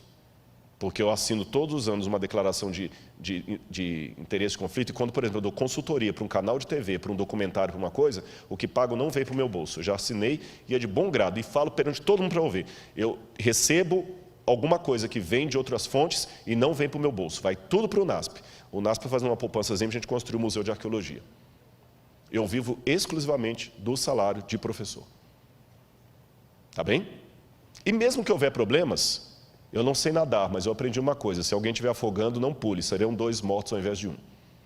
Se o outro rouba e você, por causa disso, também não devolve o que pertence a Deus, são 2 ladrões que Deus vai cobrar. O que não usou bem os dízimos e você que não devolveu. Agora, a sociedade está entrando ralo abaixo. E se a gente economizasse um pouco em pornografia, jogos de azar e outras coisas mais, e desperdício de comida, nós teríamos dinheiro para saciar a fome no mundo, porque só de desperdício de comida são 750 bilhões de dólares todo ano. É por isso que temos aqueles contrastes. E não venho falar que eu estou com gordofobia, que agora tudo você tem que tomar cuidado. Estou apenas mostrando o contraste de uns passando fome e outros. Agora consideremos mais alguns textos para eu terminar. Ellen White de novo. O tempo de graça não durará muito mais. Deus está retirando da terra sua mão refreadora. Por longo tempo Ele tem falado a homens e mulheres mediante a atuação de seu Espírito, mas eles não têm atendido ao seu apelo. Agora está falando ao seu povo por meio de seus juízos. Será que o Covid já não é uma demonstração dos juízos de Deus? Por que a gente tem medo de falar isso? Por que eu acredito que o fogo que caiu em Sodoma e Gomorra é fogo de Deus? Por que eu acredito que as pragas que caíram no Egito é praga de Deus? Por que o Covid? Não fale, por quê? Rodrigo, mas você está me ofendendo, porque o meu pai morreu de Covid. Não estou. Sabe por quê? Eu dei o exemplo ontem aqui. Babilônia não veio por acidente de história. Foi Deus que mandou a Babilônia como um juízo sobre Israel. E Daniel, sendo fiel a Deus com seus companheiros, foi parar onde como escravo? Na Babilônia. Então, até que o fechamento da porta da graça aconteça, pessoas fiéis a Deus acabam sendo atingidos pelo juízo de Deus. A única diferença é o seguinte: se Deus permite que um filho e uma filha dele fiel sofra as consequências do seu juízo antes do fechamento da porta da graça, é para que aquilo sirva de testemunho para outros, da mesma maneira que Ele permite o martírio de pessoas que morrem por sua fé. Então, se o seu pai, se a sua mãe é uma pessoa fiel a Deus, e Deus não impediu que ele morresse de Covid, leia da seguinte maneira: Deus não impediu que o seu pai morresse de Covid, como também não impediu que o apóstolo Paulo morresse degolado, mesmo sendo tão fiel a Deus. Deus permitiu que o seu pai morresse por causa desse vírus que veio da China, como permitiu que Daniel fosse para a Babilônia. Mas o fato de Daniel sofrer o revés da Babilônia não significa que a Babilônia não era um juízo de Deus sobre o seu povo. Entendeu minha comparação? Ficou esclarecido? Será que o Covid não é mais um dos juízos que Deus está permitindo para nos acordar? Vamos continuar aqui. Olha as pragas do fim. Depois você vai ler em sua casa Apocalipse 16, vai falar das pragas. Mas o que me chama a atenção são duas coisas. Em primeiro lugar, Apocalipse 11, verso 18, fala que é chegado o tempo para destruíres os que destroem a terra. Há 2000 anos Deus falou que o ser humano ia chegar a uma situação de poder destruir a terra. E quando ele vai falar das pragas, Deus coloca as pragas numa linguagem muito interessante. Ele fala que os rios se tornarão como sangue de morto. Como é sangue de morto? É vermelho? Sangue de morto é escuro, é fétido, é quase coagulado. Como estão os rios? Como é que está o Tietê? Como é que está o Pinheiros? Deus falou que o sol ia esquentar sobre o povo. A camada de ozônio agora, efeito estufa. Deus falou que iam vir pestes perniciosas. Olha aí o tanto de doença. Mas, olha o que Ellen White escreveu. As pragas podem ser o megafone de Deus, lembrando de C.S. Lewis. Ela diz, as pragas de Deus já estão caindo sobre a terra, arrebatando os edifícios suntuosos como um sopro do fogo de Deus. Esses juízos não farão que os cristãos professos caiam em si. Deus permite que sobrevenham para que o mundo se acautele e os pecadores temam e tremam diante dele. Um pouquinho das taças da ira de Deus já tem permissão para cair na terra. E o mar é afetado e os elementos da atmosfera. As causas dessas condições incomuns estão sendo investigadas, mas inutilmente. Deus não tem impedido que os poderes das trevas levem avante sua nefanda obra de poluir o ar, uma das fontes da vida e nutrição com um miasma fatal. Não somente é afetada a vida vegetal, mas o homem sofre de epidemias. Estas coisas são o resultado de gotas das taças da ira de Deus que estão, presente do indicativo ativo, sendo borrifadas sobre a terra e constituem apenas débeis representações do que ocorrerá no futuro. Interessante que Ellen White escreveu isso em 1891, mas o primeiro livro para falar sobre poluição no mundo só foi publicado na década de 1930 por Rachel Carson, chamado Silent Spring, Primavera Silenciosa. Somente em 1930 foi publicado o primeiro livro do mundo falando de poluição. E Rachel Carson foi ridicularizada pelos cientistas da época. Só que 70 anos antes de Rachel Carson, Ellen White usava pela primeira vez a palavra poluição na natureza. Deixe-me esclarecer uma coisa aqui sobre as pragas. Preste atenção. As pragas de Apocalipse 16 possuem uma assinatura que só Deus pode dar. Mas elas não retiram a coautoria do diabo e do homem, porque as pragas saem do santuário. Apocalipse 16 está dividido em duas partes. A primeira, segunda, terceira e quarta praga são sofrimentos durante o tempo de angústia. A quinta, a sexta e a sétima envolvem os livramentos do povo de Deus. Também gostaria de esclarecer que essas pragas, pelo menos as primeiras delas, são literais ou pelo menos são da mesma natureza histórica das pragas do Egito. E essas pragas cairão sem mistura de misericórdia depois que a porta da graça se fechar. Mas antes que a porta da graça se feche, Deus já está permitindo que algumas gotas dessas pragas caiam ainda mescladas de misericórdia, para ver se eu e você nos acordamos.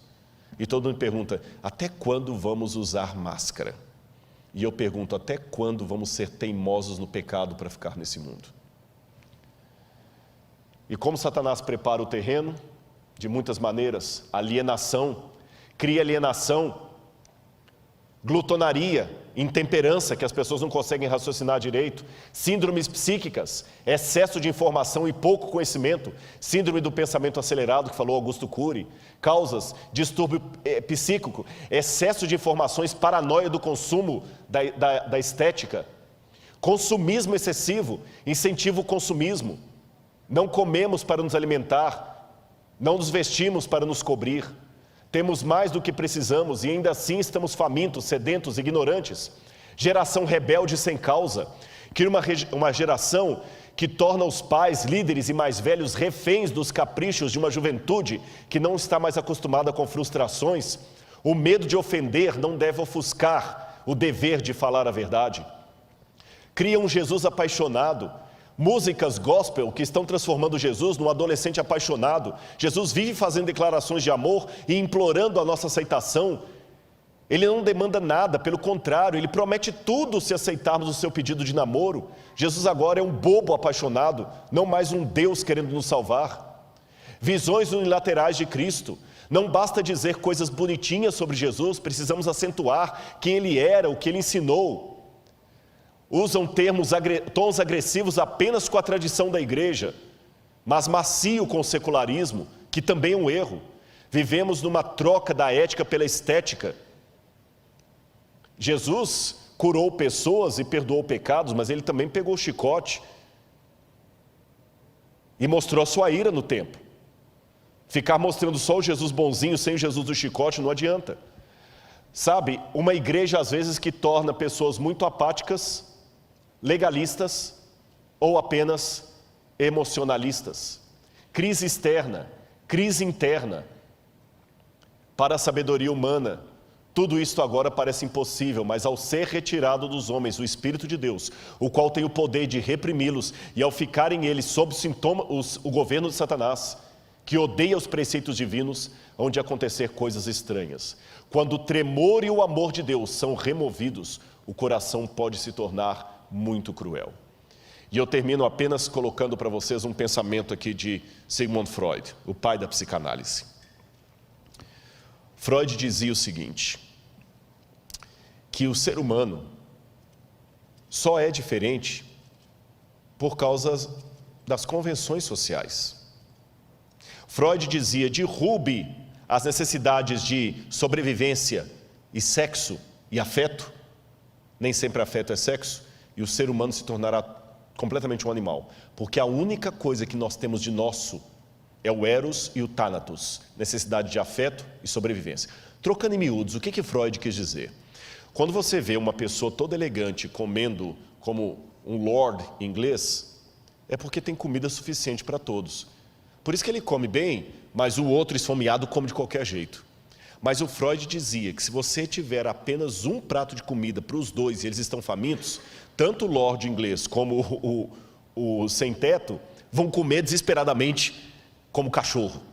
Freud dizia, você só não ataca o outro para pegar o prato de comida dele porque tem comida para os dois. Mas se não tiver comida para os dois, quem tiver maior força, leva. Então, segundo Freud, quando nós estivermos em situação de caos, todos nos tornaremos animais irracionais.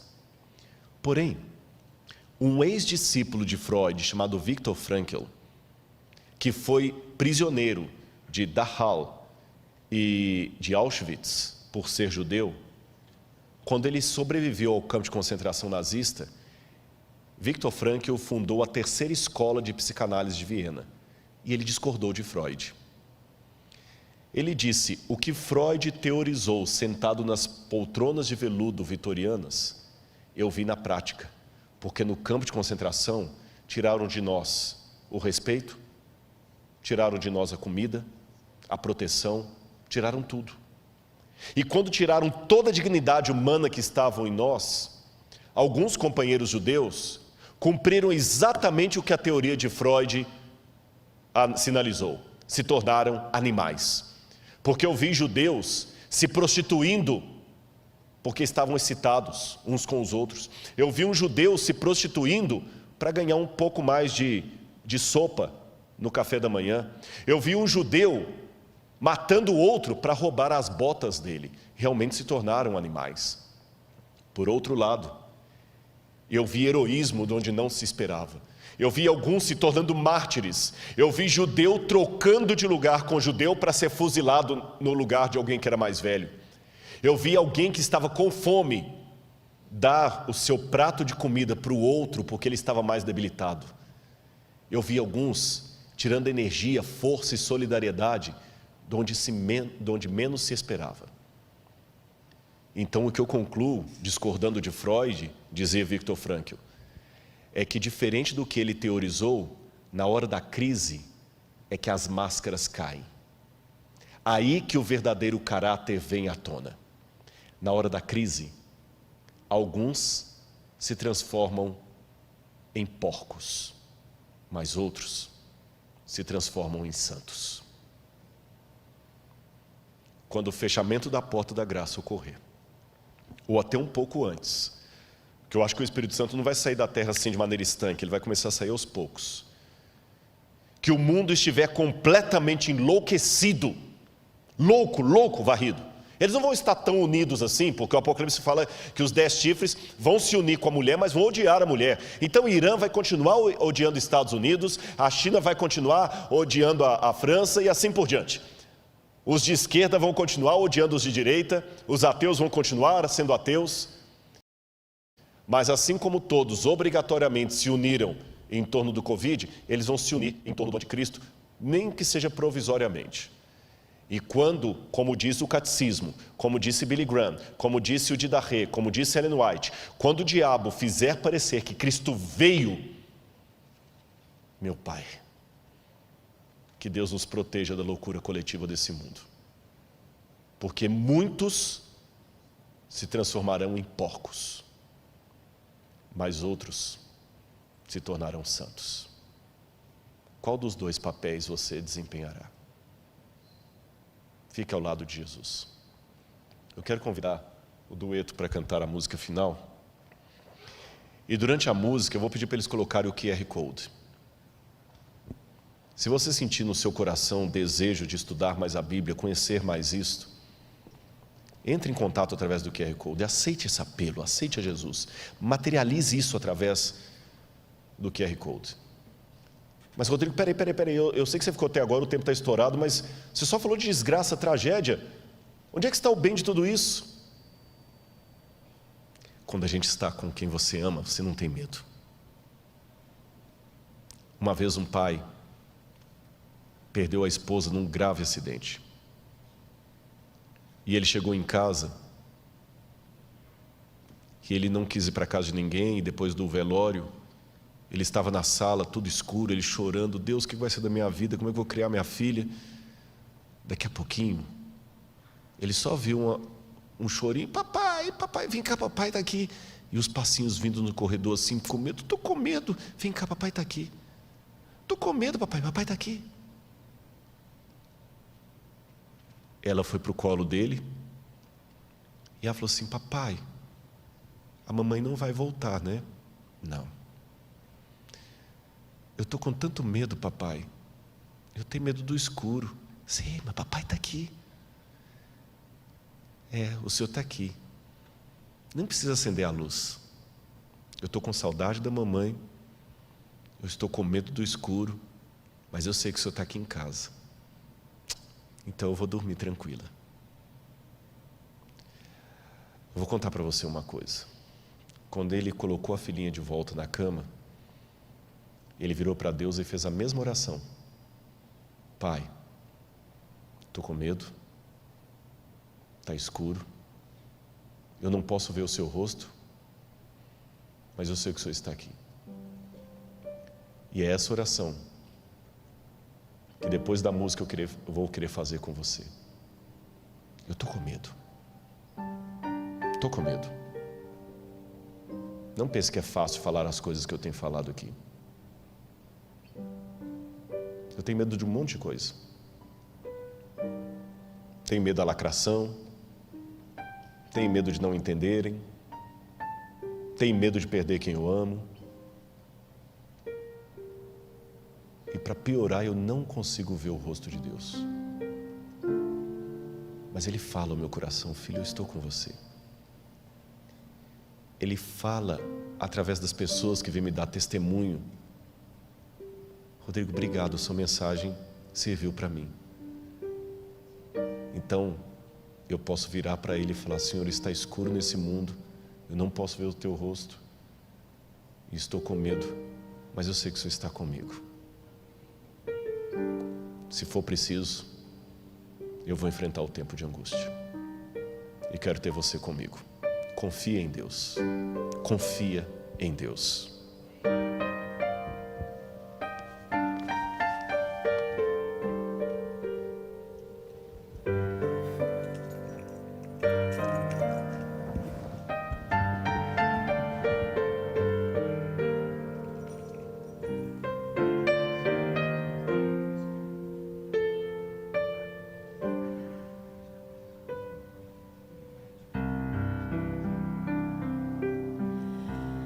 Quando o sol se põe calado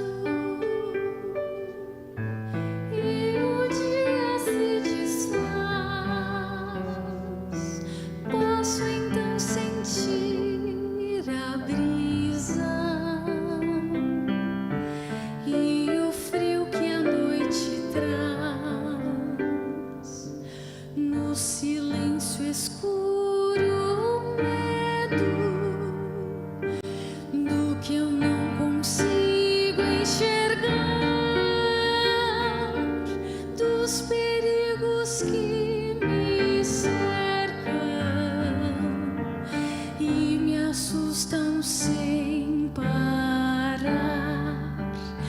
Mas eu não temerei a noite, nem a mais profunda escuridão. Eu enfrentarei as trevas, pois sozinho nunca estarei. O meu Deus me guarda na noite, Ele sabe onde eu devo andar. Não preciso ver o caminho, basta em sua mão segurar.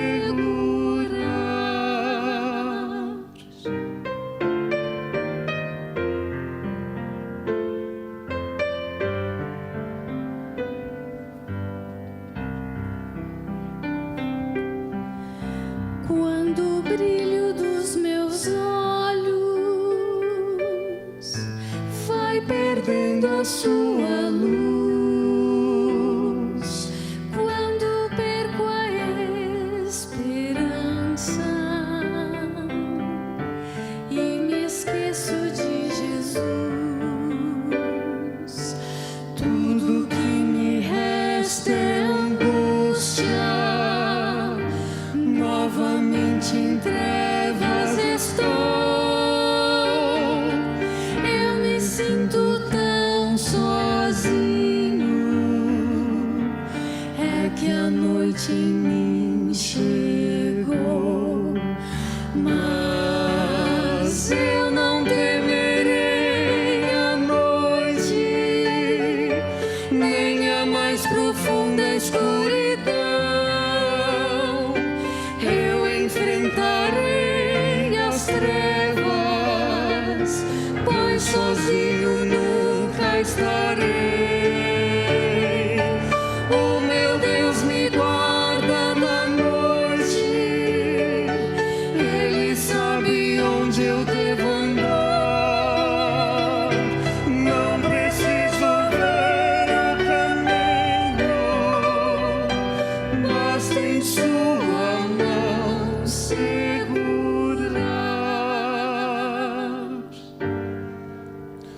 Eu não temerei a morte, eu não fugirei da dor.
Passa em sua mão,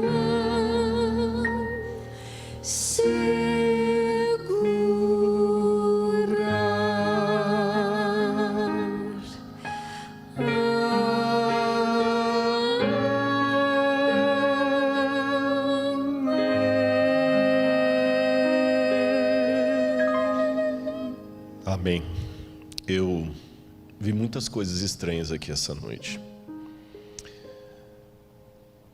Eu cometi um erro de homilética terrível aqui. Em toda a minha vida, eu já prego na igreja desde 1984, eu nunca fiz um sermão de 1h50. Isso é um suicídio homilético. Mas eu não vou pedir desculpas. Deus mandou que eu falasse. E você viu o hino que Ele mandou para você e para mim? Eu também sou muito cético em acreditar em coincidências, porque embora eu não seja matemático, conheço o suficiente de estatística para saber que a possibilidade matemática de algo acontecer por mera casualidade ou coincidência é remota. E eu não combinei essa música com eles. E quando eles começaram a cantar, me deu um arrepio, que eu falei com o pastor Gilson: olha a música, eu não combinei com eles. Ele falou: não, mas eles mudaram a música. Eu falei: eles podem ter mudado a música, mas a história que eu contei do pai e da criança, eles já estavam aqui atrás. Não deu tempo de, enquanto eu estava contando a história, eles podem até ter mudado a música, mas eles a mudaram antes de eu começar a contar a história, que é justamente aquilo. Então, obrigado, Senhor, porque o Senhor deu essa música para mim. Eu vim para cá hoje com o coração um pouco aflito. Vim, porque eu sei que eu julguei pesado ontem. Eu sei que vai ir a retaliação. Mas Deus foi tão bom que no meio do caminho eu recebi uma mensagem de um ex-aluno que está num outro país. Ele ligou: professor, nossa, que bom, ele nem sabia que estava fazendo essa moderação aqui. Eu queria só te pedir duas coisas. Hoje faz 10 anos e eu prometi na minha vida que um dia você teve uma conversa comigo no seminário tão importante que deu meu rumo de vida. Eu estava perdido. E aquela conversa foi tão boa, pastor, que hoje eu sou fruto daquela conversa. E eu prometi a Deus que a cada 10 anos eu ia te ligar para agradecer. E quero te pedir licença para pregar um sermão que você fez sobre o juízo final, porque eu vou traduzir aqui para o outro idioma e vou pregar. Meu amigo, a verdade não tem copyright. E eu pensei: Deus mandou ele, o mimo de Deus, vai, você está bem. E agora Ele me dá esse fechamento e essa música. Simbolicamente eu vou estender minha mão para você. Se você aceitar, nós dois, juntos com a mão de Cristo, vamos passar por essa tempestade. Tá bem? Eu pego na sua mão e nós pegamos na mão de Cristo. Se alguém está afastado da igreja, se alguém está duvidando, se alguém está afastado dos caminhos de Deus, segura agora na minha mão, firme, e ore comigo nesse momento. Se você aguentou 1h50 de sermão, você pode aguentar essa oração. É porque Deus fez você ficar. Segura agora, firme. E os que estão aqui, vamos ficar em pé. Amado Senhor, de maneira simbólica, ó Pai, pela fé, eu estou segurando na mão de muitos irmãos e irmãs que talvez nesse momento estão em prantos, ó Deus, falando: Senhor, o que está acontecendo na minha vida? Pai, eu tenho muita coisa para mexer. Pai, tem misericórdia. Por favor, Senhor, fala com eles, Senhor. Fala com eles que o Senhor os ama, como o Senhor falou comigo, Deus. Por favor, fala com eles. Oh Deus, eu sei que o Senhor não precisa de advogado, e se precisasse o Senhor teria pessoas muito melhores do que eu, mas por favor, Senhor, Faz alguma coisa para que teu povo acorde, ó Deus. Eu estou tentando falar, eu estou tentando pregar do meu jeito errado, torto, humano, mas eu estou tentando sacudir esse povo, Senhor, não no teu lugar, mas através de ti. E por favor, Senhor, muitos estão nesse momento clamando perdão. Perdoa os pecados desse povo, Deus, eu te suplico, como Moisés pediu. Traga-os de volta, Senhor. Tem tanta gente que eu conheci que hoje está fora da igreja, Pai. Tanta gente. Eu estou pregando num bairro que tem tanto ex-membro da igreja, pessoas machucadas, pessoas magoadas, outros críticos, outros que perderam a fé, outros que se encontraram no ateísmo ou numa espiritualidade alternativa. Oh, Senhor, tanta gente que um dia ocupou os bancos e agora está fora. Busca, Senhor. E perdoa os pecados coletivos que nós temos cometido, Senhor, como administradores, como pastores, como professores, como membros, como obreiros. Por favor, Senhor, tenha misericórdia de nós. Nós não somos a melhor igreja, mas nós somos a Tua igreja, Senhor. Eu sei que o Senhor teria planos melhores se usasse anjos, mas o Senhor escolheu usar a gente. Perdão, Senhor, se eu preguei mais tempo do que devia, mas se o Senhor os manteve ali no ar é porque o Senhor tinha um propósito. Cuida dos teus filhos e cuida de mim também.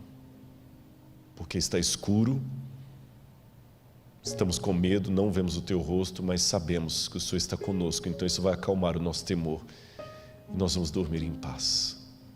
Manda um anjo, Senhor, agora, carinhar o rosto de cada um que está em oração comigo. Que ele sinta a brisa do Espírito, como se fosse a mão de um anjo carinhando o rosto dele, dizendo: você é amado de Deus. Em nome de Jesus. Amém.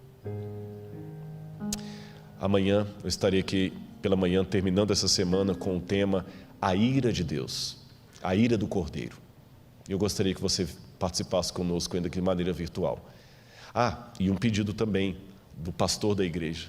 A igreja está com uma meta de atingir 100 mil inscritos no canal da igreja, que é uma coisa do bem, e falta poucos milhares. Eu acho que com tantos que estão nos assistindo aqui, 6 mil já resolve. Na verdade, vamos ter muito mais do que isso. Se inscreva no canal, você terá bons alimentos espirituais para a sua vida e sua alma. Que Deus o abençoe.